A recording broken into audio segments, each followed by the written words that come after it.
Under the Boardwalk is a Paramount original animated movie that you may have never heard about. And the reason you might not have heard about it is that this movie was supposed to come out 2 years ago, then was taken off the schedule of their release calendar for unknown reasons. And then they put Paws of Fury in its place. That movie bombed. And then they put out a trailer back in October, like days before this movie released. It premiered in less than 50 theaters. Basically, they were trying to bury this movie. And I pre-ordered the DVD so I could review it for you and talk about this movie. There is no Blu-ray for this movie. I don't think it's streaming on Paramount Plus. Yeah, so this is an interesting movie because of all that.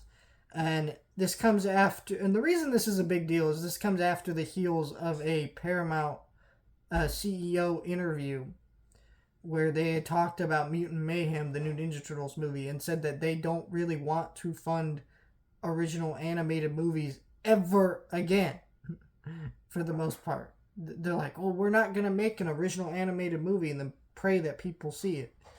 Something like that.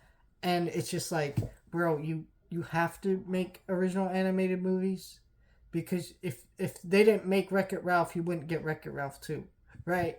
That's how this works. You make an original thing first, and then hope people see, and see it. Like, that's how you do it. It's how, like, franchises get started. Like, the fuck? But, so this movie this movie's been on my radar because of that. I did want to see it. And I gotta say, it was not worth the hype for me to watch it, but I did like it. I think there's a couple reasons this movie got buried. Obviously, the stuff I just mentioned. Also, Russell Brand is in this movie. But for the life of me, I could not tell you the voice he does in this movie. He's not even credited on the back. So I doubt that he's the reason, but some people were speculating that. But it's possible. So I'm not going to throw that out the window. But I did like this movie okay. This movie's not great, and the reason why is it's basically West Side Story, Romeo and Juliet type stuff, where you got two characters from tribes that are fighting, and then they go on a little adventure to get back home. It's a road trip movie and a Romeo and Juliet type story. And it's okay. The animation's really pretty in this movie for the most part. Though I could kind of see why you wouldn't need to put this in theaters, because the animation looks good. But I'm like sitting here like, this is not the best animation. Like, I almost wonder why they didn't just put this movie on Paramount Plus. I think it would have been fine there, and more people would have been able to check it out at least. But they didn't.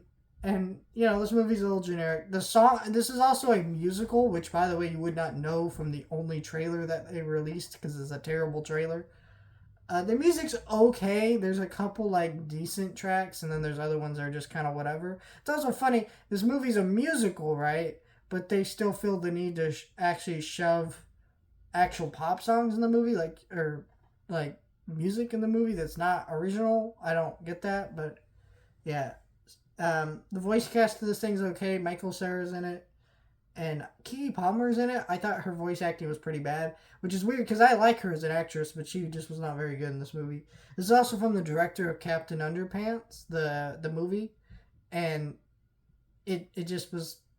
I couldn't really tell it was him. There were a couple jokes that felt like stuff out of that movie, but for the most part, yeah, it's a pretty generic animated movie. I enjoyed it enough. I didn't hate it. I thought it was a fun movie, but I'm not gonna watch this more than once unless.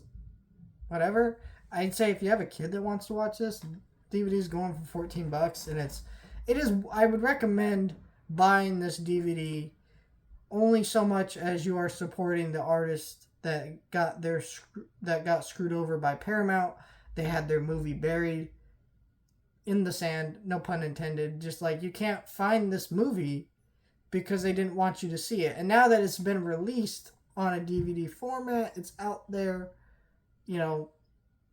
Check it out, because they didn't want you to. And that's unfair to the artist who spent years and years working on this project. Good or bad, doesn't really matter. And it's not a bad movie. It's a fun movie. I enjoyed it, like I said. I'm definitely going to keep this DVD. just in case I do ever want to watch it again. Because maybe I will watch it again. I don't see it right now, but maybe a while from now, it was all right.